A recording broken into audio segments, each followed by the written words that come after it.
Boa tarde a todos.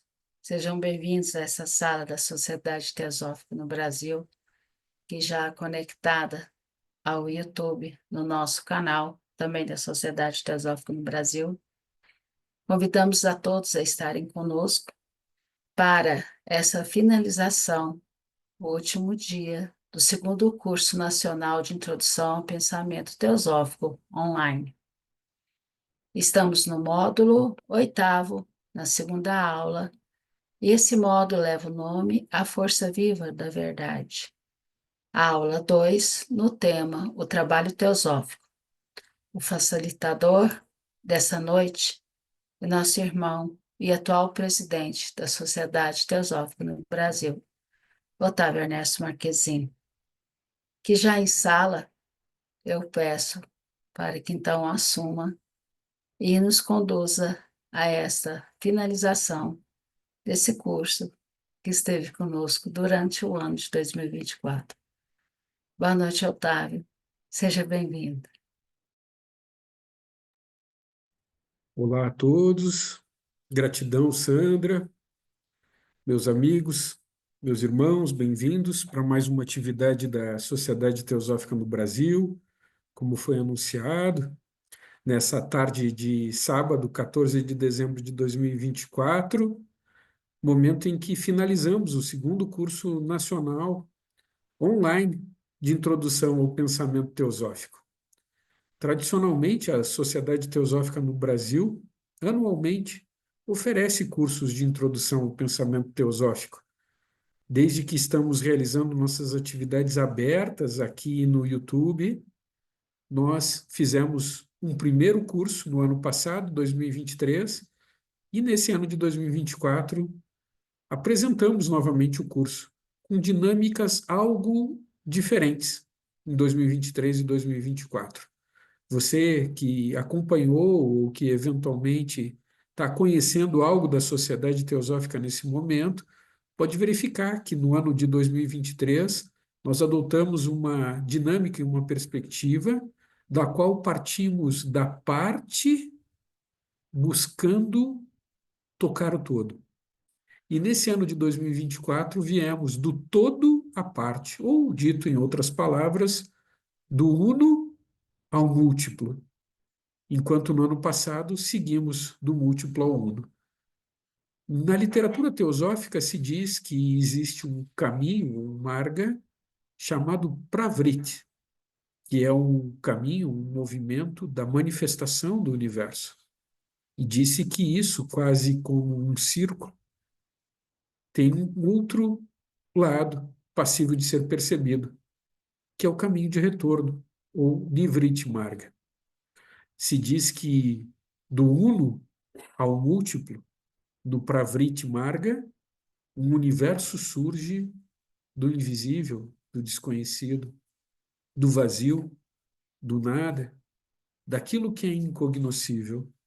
Blavatsky começa escrevendo no Proêmio da Doutrina Secreta que diante dos seus olhos um ponto aparece e a partir daquilo que se transforma no ovo do mundo, o universo surge, sistemas, galáxias, planetas e humanidades.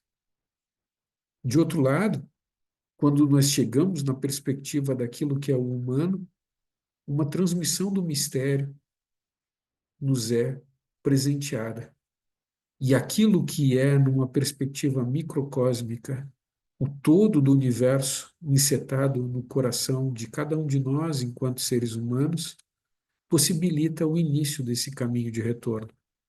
O caminho dito na tradição cristã que faz com que o filho pródigo retorne à casa do pai, naquilo que na linguagem teosófica conhecemos então como Nivrit, Marga, o humano retornando ao ponto de onde emanou. Então, em 2023, falamos disso, o humano retornando ao ponto inicial. Em 2024, falamos na apresentação dos sucessivos módulos, daquilo que é justamente o ponto de expressão na manifestação até chegar aquilo que nós temos como humano. Vemos metaforicamente a ideia do céu trazendo as bênçãos à terra. E ainda, na perspectiva metafórica, também podemos ver a terra abrindo-se ao céu, qual como quando vemos o movimento das águas numa caverna formando estalagmites, estalagmites, até um ponto de encontro. E chegamos ao fim desse nosso segundo curso de introdução ao pensamento teosófico, como a Sandra nos disse, dentro desse módulo 8, a força viva da verdade, com o último encontro tendo por tema o trabalho teosófico, que talvez possa nos fazer refletir juntos que tanto isso que emana do Uno chegando a nós como humanos, como a nossa busca de redenção enquanto humanos buscadores e buscando nessa nossa atividade a compreensão efetiva e profunda do sentido da vida, num reencontrar ou num reperceber daquilo que é a realidade ou a verdade em cada ponto, em cada ser, em cada átomo deste universo. Talvez, e essa é a partilha desta tarde, possamos perceber que a verdade, independente desses movimentos ou caminhos eternos e incessantes no seio da duração, pode ser compreendida por cada um de nós, mas que essa compreensão talvez transborde a uma busca que espera pelo resultado. Nós somos, de algum modo, buscadores. E, de algum modo, conscientes ou não, todos os membros desta família que formam a humanidade são em si buscadores espirituais. Saibam ou não, disse que cada ser que vem ao tempo, naquilo que nós temos como nascimento, nesse plano de existência, traz consigo um ponto de uma angústia essencial que clama pelo reconhecimento da origem e a realização efetiva dessa origem. Seja isso mais ou menos consciente, este é uma tônica que acompanha cada um de nós como seres humanos. Quando tentamos nos entender enquanto humanos e nos vemos, ora, como animais que se diz racionais, podemos talvez nos ver nisso que nós comumente chamamos como subjetividade, como seres dotados da capacidade justamente de se estabelecer nesta busca, busca de essência, busca de origem, busca de compreensão profunda, busca talvez de uma realização da verdade que jaz presente a todo momento e a todo instante, ainda que não consigamos compreendê-la, defini-la, verbalizá-la ou ainda mesmo visualizá-la. Eis o que, pois, nos faz humanos e que pode ser apresentado como essa tônica de uma busca de compreensão daquilo que somos e por que aqui nos encontramos. Perceber essa possibilidade na condição humana nos faz alcançar um estatuto talvez de maior maturidade naquilo que é a própria realização da nossa humanidade. Mas é também uma oportunidade para dar um passo além. Que passo além é esse? E aí talvez chegamos no tema dessa nossa palestra de encerramento, no módulo 8º do segundo curso nacional, o trabalho teosófico. Um eminente teosofista que presidiu esta sociedade, chamado Sirihan, escreve um texto bastante inspirador, a que ele dá o título O Verdadeiro Trabalho da Sociedade Teosófica, e que pode também nos fomentar reflexões sobre o que possa significar um trabalho teosófico. Sirihan, de algum modo, nos diz que o trabalho teosófico extrapola as raias que nos permitem um encontro e um reencontro em torno de temas metafísicos, que nos instiguem a buscar, de algum modo, nos tornarmos versados em temas como reencarnação, karma, dharma, o processo da evolução, o que é em si a manifestação da vida, o surgimento e desaparecimento de universos, o surgimento e desaparecimentos de humanidades, a complexidade e formação daquilo, a complexidade da formação daquilo que nós temos como seres humanos, então os princípios dos quais a consciência se manifesta, tornarmos-nos versados em temas tais, não necessariamente implica naquilo a que se propõe a sociedade teosófica enquanto uma sociedade de serviço à humanidade. Quando nós abrimos esse curso de introdução no início do ano de 2024, tivemos algumas primeiras apresentações falando um pouco da história da sociedade teosófica, seus objetivos e missão. E quando falamos sobre a missão, podemos talvez nos lembrar que esse texto começa com o verbo servir. A sociedade teosófica surge no mundo com o objetivo ou com a missão maior de servir a humanidade. Servir a humanidade cultivando uma compreensão e uma realização cada vez mais profundas da sabedoria atemporal, da autotransformação espiritual e da unidade de toda a vida. Refletir sobre essas palavras talvez nos mostre que, naquilo que forma um tripé essencial da vida espiritual, o estudo ladeia a meditação e o serviço. E o serviço amoroso, gentil, compassivo, altruísta, talvez só possa começar quando, em alguma medida, realizarmos algo da sabedoria divina. Em um dado momento, uma outra teosofista proeminente que também presidiu esta sociedade e que, curiosamente, é filha de Sirhan, Radha Burnier, foi indagada sobre o que cabe a um teosofista. Ela foi indagada quando ascendeu à condição de presidente internacional da Sociedade Teosófica. O que cabe ao presidente da Sociedade Teosófica? A resposta dela veio no seguinte sentido: antes e primordialmente compreender o que é a teosofia. Compreender o que é a teosofia. Ao escrever isso, ela compartilha com todos nós que o verdadeiro trabalho da sociedade teosófica, o verdadeiro trabalho teosófico, passa por uma pura, cristalina, profunda compreensão do que é a teosofia. Mais do que uma palavra, falar de teosofia é falar da existência subjacente, talvez, e manifestada através dos nossos atos, de uma sabedoria divina que transborda os limites daquilo que é humano. Por isso, de algum modo, eu dizia, compartilhando com vocês, que chegar na realização amadurecida da nossa condição humana enquanto buscadores nos permite, talvez, dar um passo além de encontro compreensivo e de realização do que seja essa sabedoria divina, que jaz oculta no coração do universo e no coração de todos nós. O verdadeiro serviço amoroso, gentil e altruísta, compassivo, talvez só comece a acontecer no momento em que compreendermos algo do que seja essa teosofia.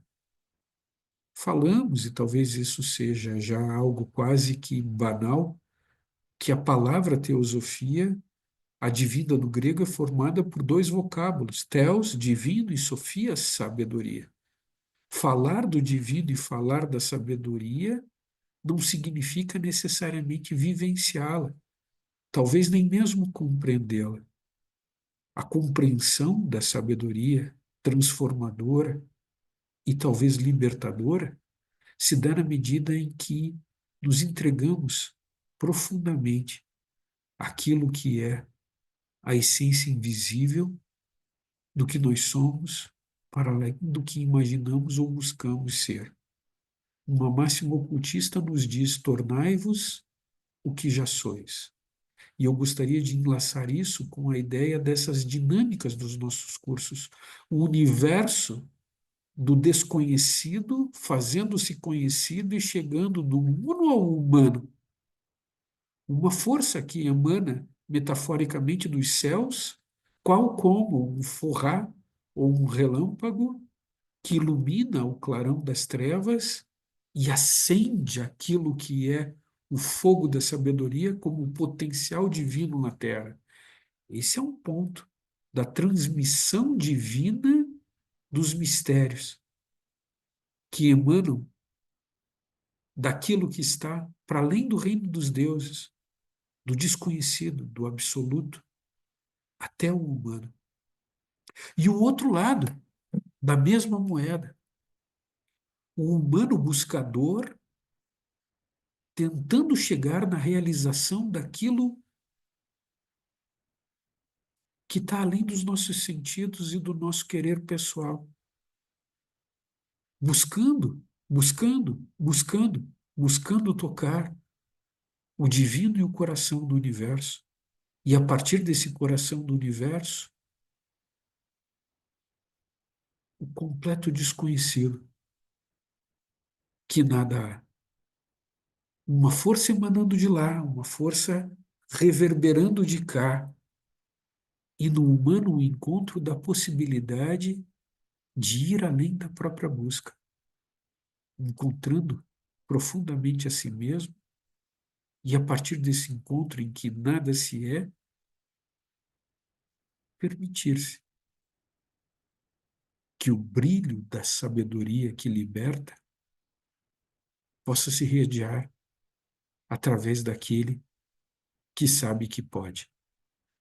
Ao longo do processo da evolução da humanidade, se diz que alguns seres adiantaram-se e se transformaram em reais mestres de sabedoria.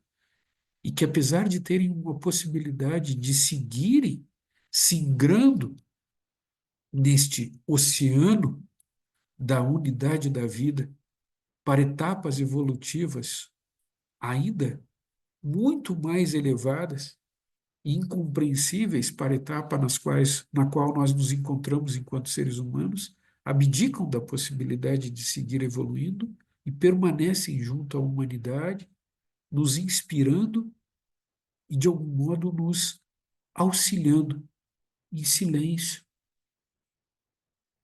a compreender mais sobre a razão pela qual nós aqui nos encontramos e nos encorajando a realizar efetivamente essa essência divina nesta vida. Disse que eles formam uma fraternidade de santos e de sábios, de amigos da humanidade, de benfeitores, uma coluna invisível de proteção que permite à humanidade realizar o seu desiderato, mas o fazem anônima e silenciosamente. Disse que alguns desses seres entenderam que a humanidade tinha chegado a uma etapa evolutiva na qual poderiam compreender mais sobre os mistérios, mais sobre aquilo que de algum modo nós chamamos como esotérico ou oculto, o lado oculto da vida. E pensaram em fundar uma sociedade na qual haveria a possibilidade de se buscar difundir esse conhecimento sobre o oculto ou esotérico neste plano de existência. Mas para que isso pudesse acontecer, algumas condições foram estabelecidas. E uma delas veio no sentido de que eles não poderiam atuar em própria persona, mas senão apenas inspirando aqueles que, tocados pela música das esferas, inspirados pelo valor da fraternidade universal, buscassem realizar um trabalho verdadeiramente altruísta, compassivo, generoso, amoroso, com seus defeitos e suas limitações, Então, de algum modo, a humanidade toda poderia ser, de algum modo, vista como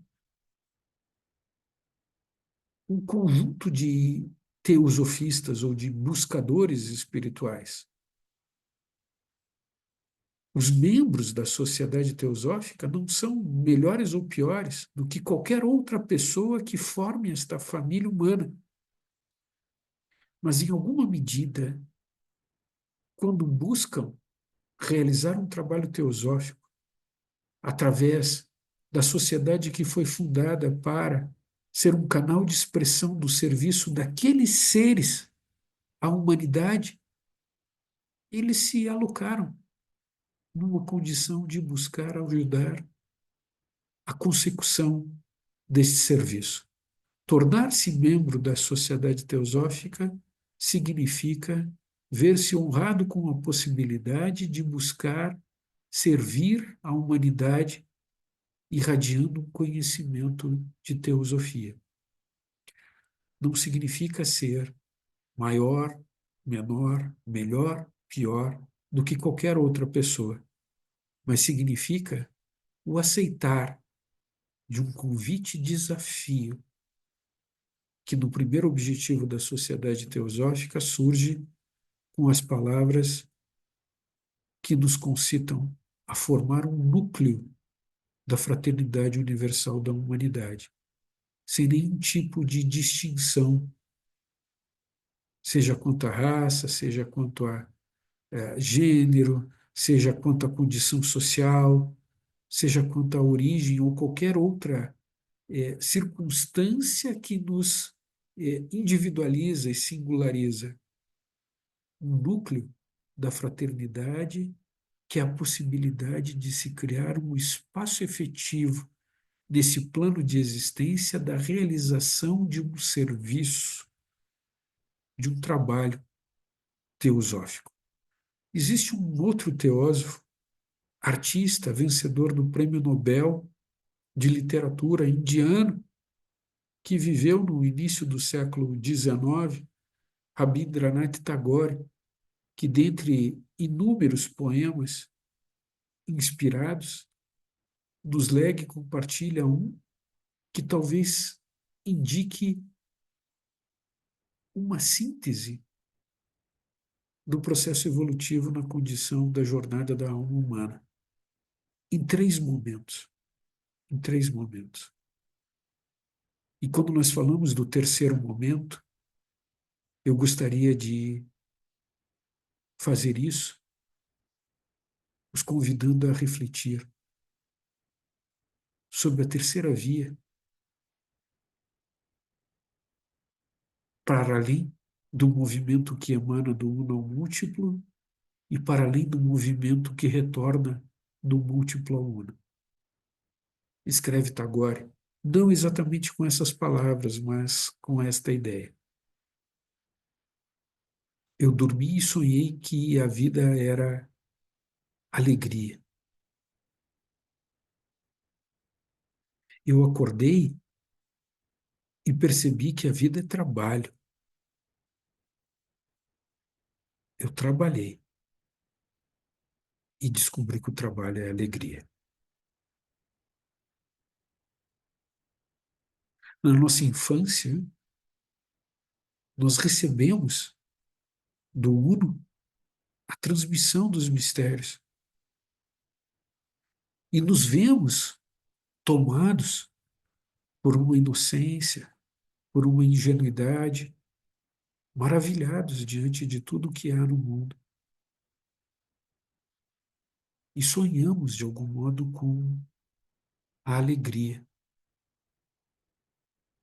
Amadurecemos e descobrimos as dificuldades do caminhar com a responsabilidade que a vida nos exige, começando a descobrir, talvez, que existem consequências a partir das nossas escolhas. Então, ouvimos falar sobre karma, nos assustamos com o karma, sentimos a mão pesada do karma, tentamos compreender o karma, resignados ou irresignados, nos revoltamos, brigamos com Deus, nos sentimos aprisionados, resistimos, trabalhamos duro, até que talvez, em um dado momento, mais do que um insight surja e a percepção viva desta força da verdade ilumina a nossa mente, preenche o coração e nos demonstra que o altruísmo, o único e verdadeiro trabalho, é libertador e nos traz um sentido de alegria reconquistado que nos conecta com um ponto mais profundo de todo o universo, onde emana uma energia inexaurível. Inexaurível. O curioso é que isso está aqui agora, para ser descoberto por cada um de nós. Isso não pode ser transmitido, mas isso pode ser vivido e aprendido, quando curiosamente não se quer, mas se faz presente. A Bhagavad Gita também, em alguma medida, vai aos poucos, gradual e paulatinamente, nos conectando com isso que nós poderíamos indicar como sendo o verdadeiro trabalho, o único trabalho, ou aquilo que se indica como sendo uma ação sem resíduo kármico, se isso é possível. Num primeiro momento, Arjuna está no seu desalento. Ele está no desalento. Ele está desconectado com a energia divina. Talvez nesse segundo momento ou etapa dos versos de Tagore, vendo que a vida é trabalho e é trabalho duro. Mas num momento de pausa em seu cansaço, ele olha para aquilo tudo que ele precisa fazer e prefere deixar para outro momento.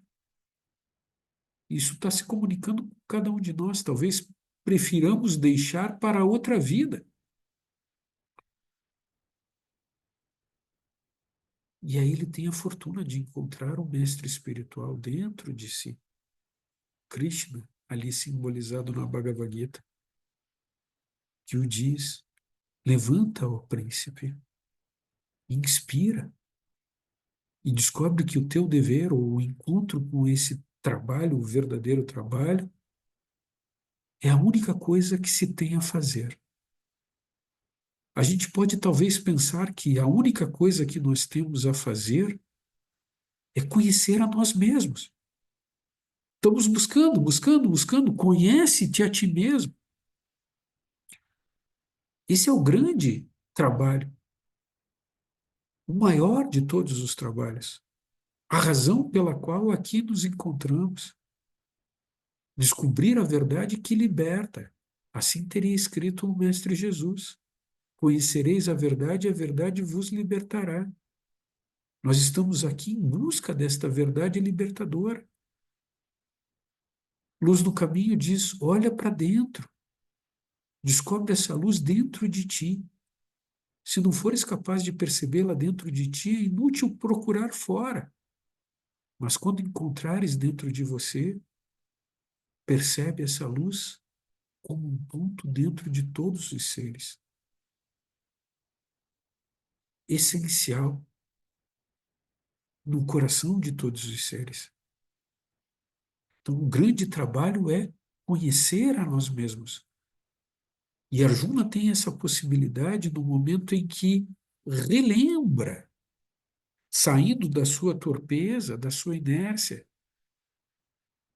ainda que permaneça em angústia.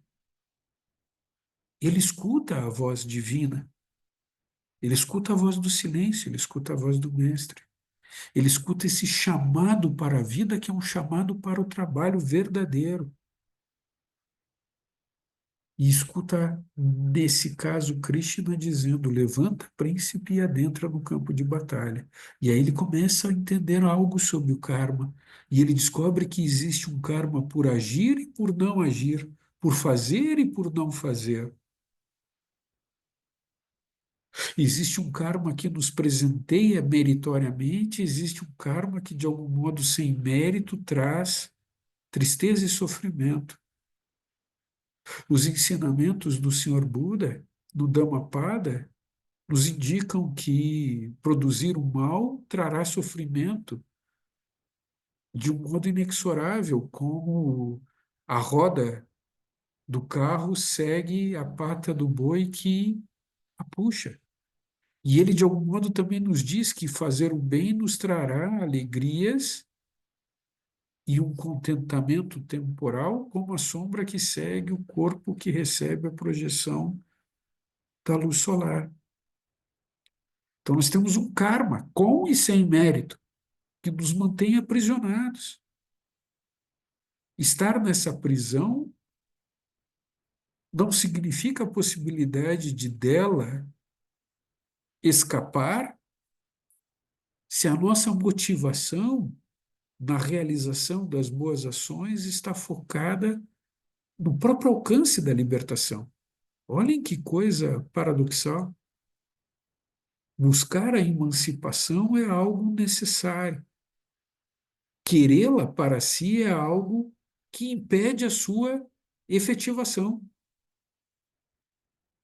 E Arjuna continua aprendendo, então, que existe a possibilidade de abdicar dos frutos decorrentes das ações meritórias, quaisquer que elas sejam, até que talvez, num passo subsequente, descobre que, como personalidade, não é ele necessariamente quem age, mas a própria energia inefável daquilo que é mistério, que se expressa e age através dele.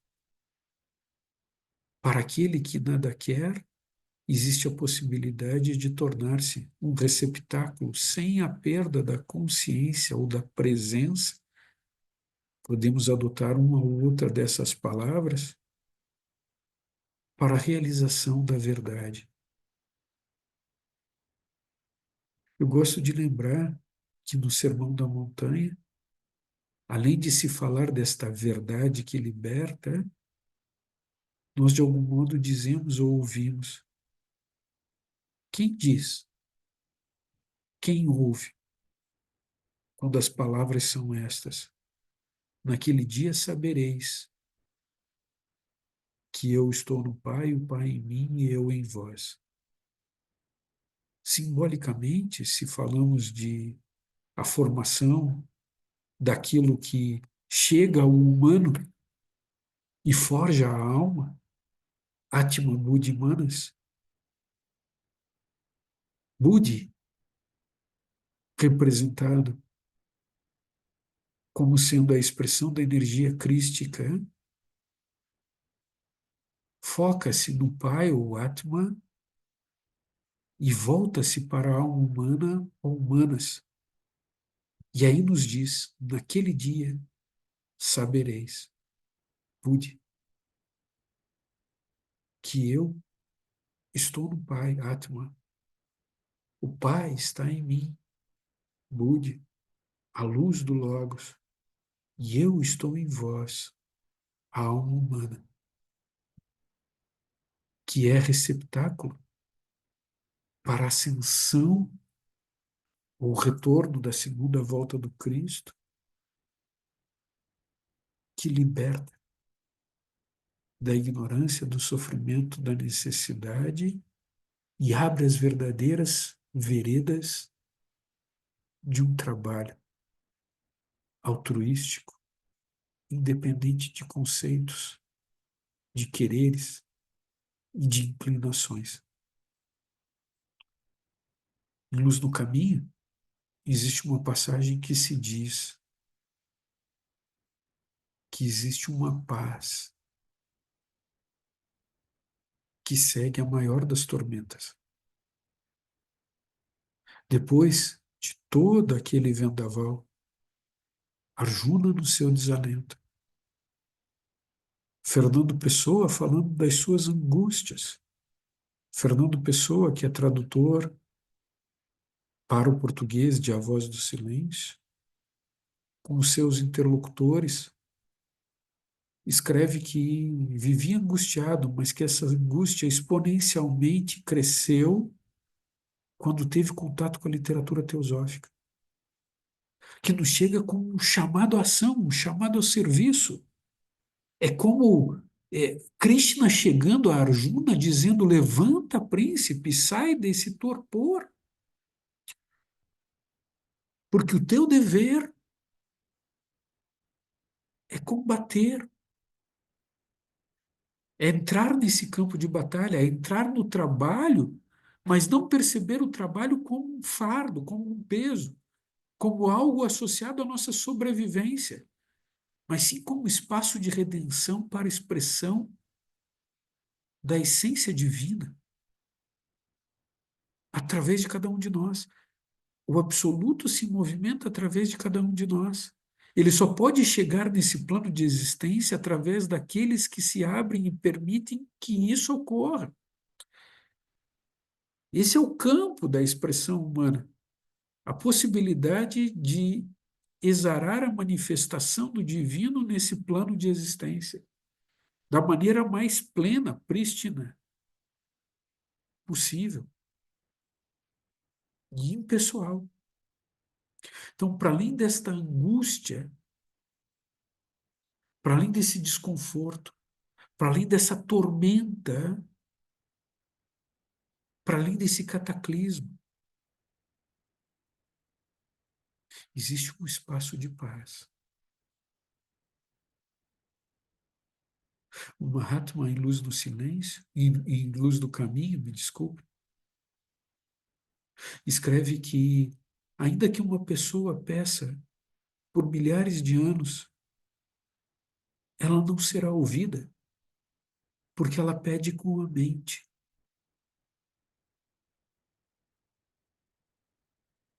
E isso não é da esfera mental,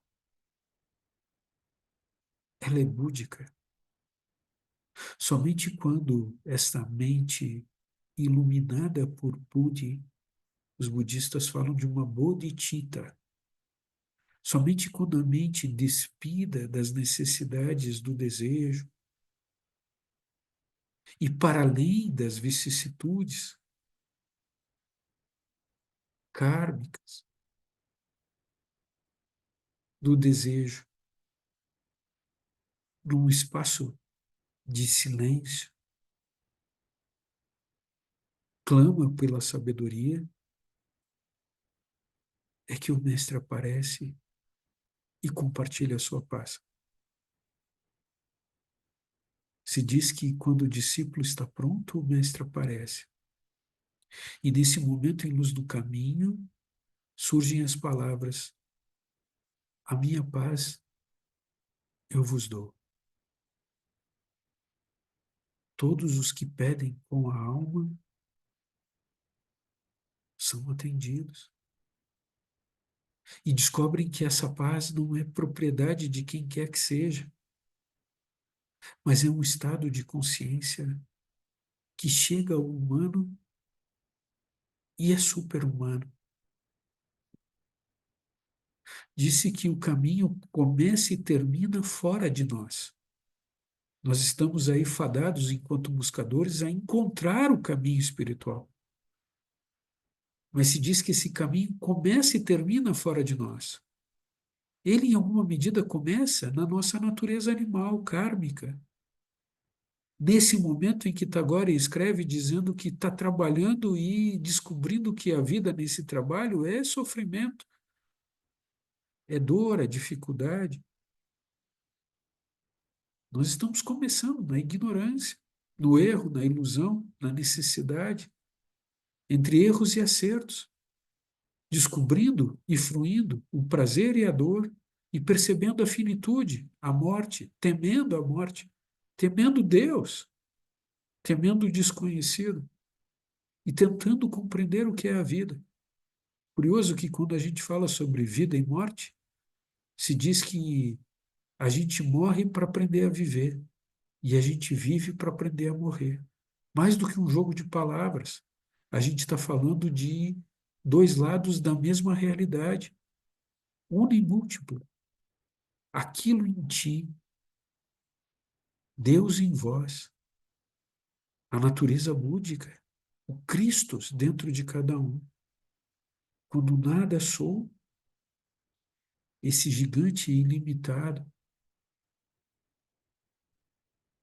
inato, que é não nascido e ao mesmo tempo que está lá em nós, encontra um espaço de verdadeira manifestação, indo para além daquilo que é humano, e então divino ou crístico, búdico, em cada um de nós.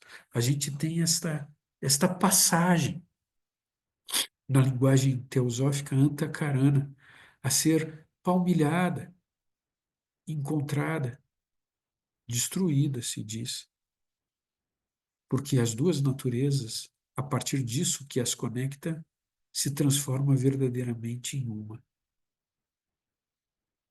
O mundo visível e o mundo invisível são partes do nosso trabalho. Disse que nós temos um trabalho externo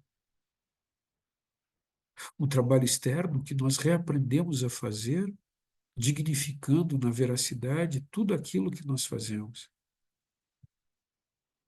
Não necessariamente para colher os seus frutos, mas porque a vida nos honra com a possibilidade de fazê-los.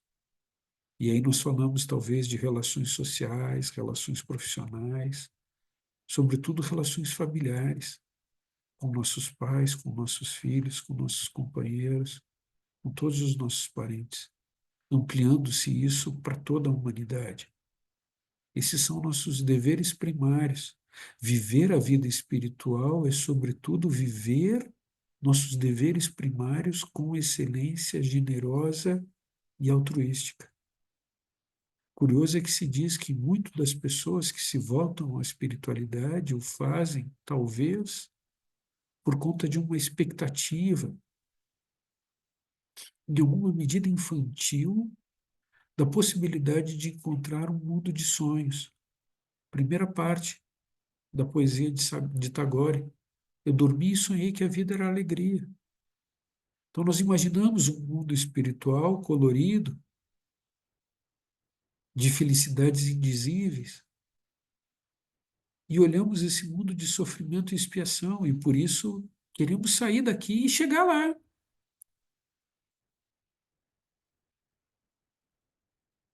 E não conseguimos encontrar ainda o caminho verdadeiro da espiritualidade, o verdadeiro trabalho teosófico, e o verdadeiro trabalho da sociedade teosófica.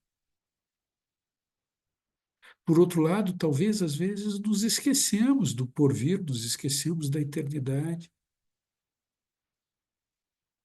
nos esquecemos de que a vida tem um sentido muito mais profundo do que podemos supor. E vivemos meio indolentes, vivemos às cegas, buscando prazer e fugindo da dor, querendo uma satisfação imediata. Tem uma banda de rock brasileiro dos anos 80, 90, chamada Engenheiros do Havaí. Eles tinham um refrão em que falavam um alívio imediato. Parece que a gente busca um alívio imediato para a nossa consciência, para a nossa ansiedade, para a nossa depressão, para a falta de sentido, para a falta de razão pela qual aqui nos encontramos e por isso vivemos às cegas a externalidade. Ou buscamos às cegas a internalidade, ou vivemos às cegas a externalidade. Por isso, um primeiro passo é purificar a vida externa e viver com dignidade os nossos compromissos primeiros. Isto é viver a espiritualidade. Existe um segundo âmbito do trabalho teosófico, que é um cultivo da vida interna, um cultivo da meditação, um cultivo da contemplação. Annie Besant nos fala que se nós temos a fortuna de recebermos textos espirituais, o Dharma escrito, como em alguma medida para cada um de nós chegou a luz do caminho, voz do silêncio e outros textos inspirados, podemos estudá-lo e meditá-lo, nós temos aí a oportunidade de cultivar a vida interna. E cultivando a vida interna, quem sabe nós podemos dar um passo além. Por isso, de algum modo, se fala meditação, estudo e o verdadeiro serviço. O verdadeiro serviço. Aí então a gente tem uma vida externa, uma vida interna e uma compreensão e realização da vida. No encontro anterior, a gente lembrou uma passagem de Blavatsky em A Chave para a Teosofia, em que ela nos diz que a teosofia é a quinta essência do dever. Quinta essência do dever. Ela não nos fala de uma teosofia prática, ela nos fala de uma regeneração que se dá através de um serviço altruístico. E em A Voz do Silêncio ela diz que para alcançar o nirvana é necessário o autoconhecimento. Olha, a gente estava falando aqui que a razão maior pela qual nós nos encontramos nesse plano de existência é a realização do autoconhecimento. E ela escreve dizendo que para chegar no nirvana é necessário o autoconhecimento. Mas ela dá mais um passo, compartilhando com nós, nos dizendo o seguinte: o autoconhecimento é filho, ou seja, ele decorre ou nasce a partir de ações amorosas. Então, as ações amorosas nos levam num círculo virtuoso ao autoconhecimento. E o autoconhecimento, na sequência desse círculo, nos leva a realizar ações livres ou verdadeiras. Arjuna, saindo da sua torpeza e começando a agir. E agindo, descobre que produz karma. E produzindo karma, descobre que ele pode abdicar dos resultados das suas ações. E ainda assim, ele vê que o resultado das ações o segue necessariamente, mesmo que ele dedique ao divino, até que, naquele dia que descobriremos a verdade que liberta, não existe mais diferença entre Arjuna e Krishna, como não existe mais diferença entre Jesus, o Cristo, e aquele que o busca e realiza. No retorno do caminho de Damasco, Paulo Saulo diz: não sou eu quem vive, mas o Cristo que vive em mim. Quem age? Quem escuta quem fala? O que é aquilo que vive? O que é aquilo que ama? Quem é o ser? Deus se descobre através de nós e nós, de algum modo, descobrimos Deus e entramos no nirvana, realizando um verdadeiro trabalho generoso e altruístico. Quando se chega a uma sociedade como a sociedade teosófica para buscar formar um núcleo da fraternidade universal, se diz que, de algum modo, todos nós estamos dentro dessa família humana e fazemos a formação desta fraternidade, mas estamos, de algum modo, tentando conscientemente viver esse espírito de fraternidade traduzido numa vida altruística, de serviço generoso, de serviço compassivo, de serviço amoroso. Aconteça o que acontecer, em benefício de todos os seres. Ao se tornar membro da sociedade teosófica, nós recebemos um diploma. Isso é curioso, se diz que tornar-se membro não necessariamente nos distingue, não nos diferencia, não nos faz melhores ou piores, mas nós ganhamos um diploma. Ganhamos um diploma externo. Talvez no lado oculto da vida, esse diploma externo tenha uma fonte de onde emana e se registra no éter, numa caixa, numa memória eternal, o compromisso que assumimos conosco mesmo de buscar viver efetivamente a vida espiritual, traduzida em ações de serviço em benefício da humanidade. Por isso, simbolicamente, ganha-se um diploma que disse tem um portal e 3 passos, 3 degraus, com um portal que pode se abrir para aquilo que talvez seja a unidade da vida. Nos primeiros tempos da Sociedade Teosófica, o nosso primeiro presidente internacional, Coronel Olcott, mencionava que existiam círculos.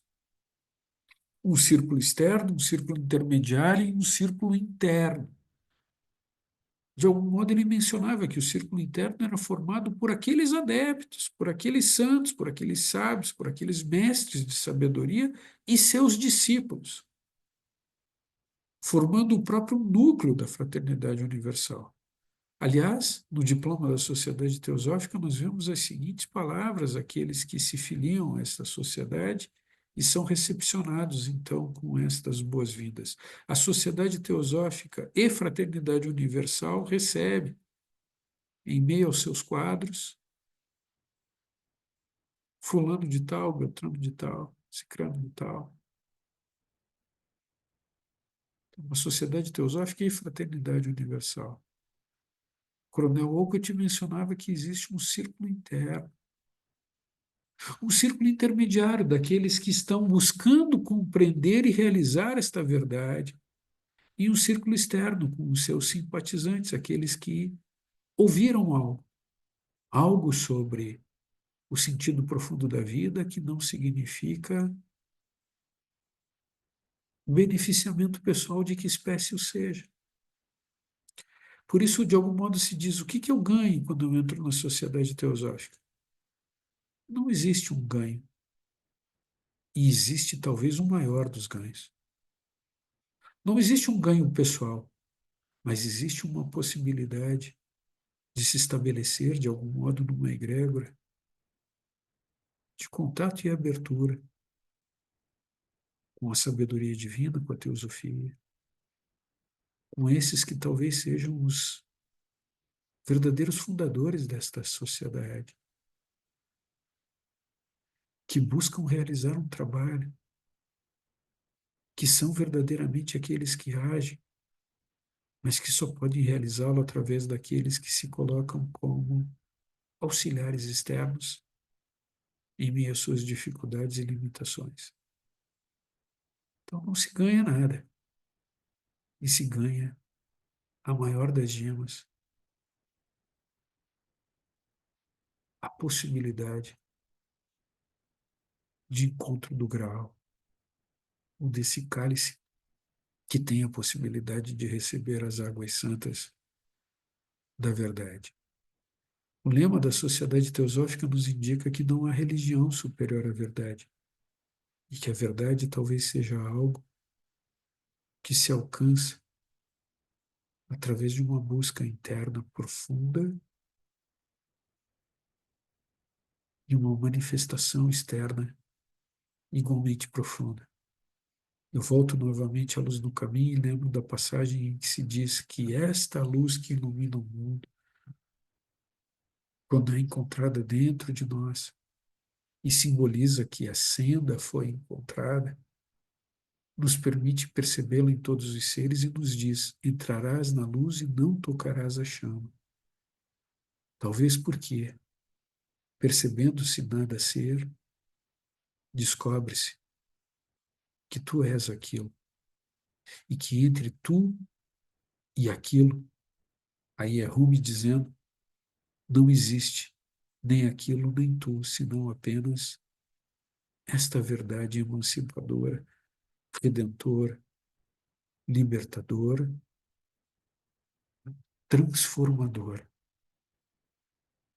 que traz com a sua transformação a abertura para um manancial inexaurível de energia transformada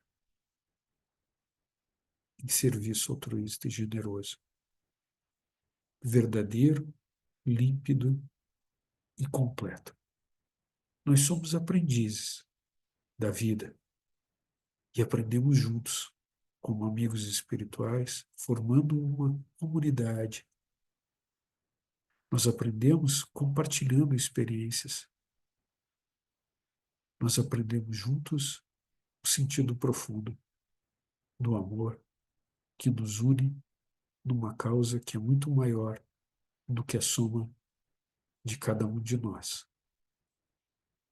Meus queridos amigos e irmãos, estamos às vésperas de um período auspicioso que precede a energia amorosa e crística do Natal.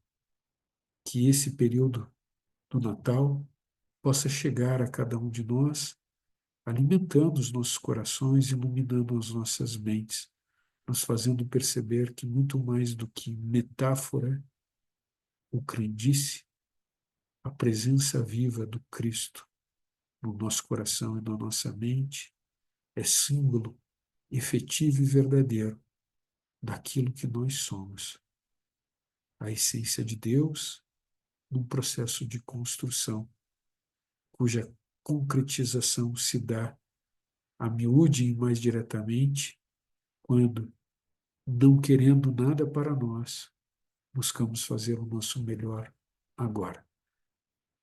Que essa energia vitalizadora, libertadora, nos possibilite seguirmos aprendendo e compartilhando como amigos e buscadores espirituais.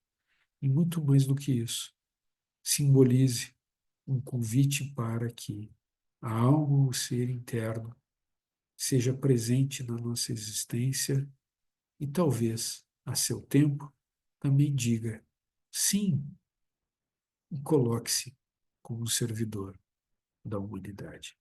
Muito obrigado pela oportunidade de caminhar com cada um de vocês ao longo desse ano de 2024. Seguimos juntos e em frente, na continuidade da irradiação e difusão de um conhecimento divino e da teosofia. Teremos novidades para o ano de 2025 e a oportunidade não apenas de rever e continuar estudando e aprendendo juntos neste curso de introdução ao pensamento teosófico, mas também tocando nas novas dinâmicas que serão apresentadas no ano novo. É isso. Meu fraterno abraço a cada um de vocês, com os melhores votos de que o Natal chegue com a luz e a bênção divina a todos nós. Até a próxima.